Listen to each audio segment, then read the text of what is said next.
Welcome to my channel.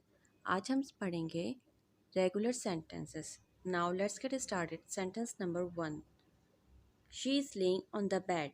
She means लड़की के लिए यूज़ होता है वो। बेड मीन्स बिस्तर, लेइंग मीन्स लेटे हुए।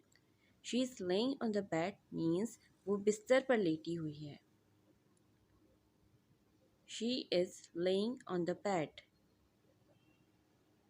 Sentence number 2, hand me a plate of biryani. Hand मी का मीनिंग होता है थमाना। Plate of biryani means biryani की प्लेट। बिरयानी की प्लेट तो थमाना। Sentence number 3, I O U 50 rupees means मुझे आपको 50 रुपये देने हैं। आई ओ यू 50 रुपीज़, मुझे आपको 50 रुपये देने हैं। Sentence number 4, I got stuck in the traffic means मैं ट्रैफिक में फंस गया। स्टक मीन्स फंसना और गॉट यूज़ होता है पास्ट मतलब गुजरे हुए वक्त के लिए। I got stuck in the traffic, मैं ट्रैफिक में फंस गया। Thank you.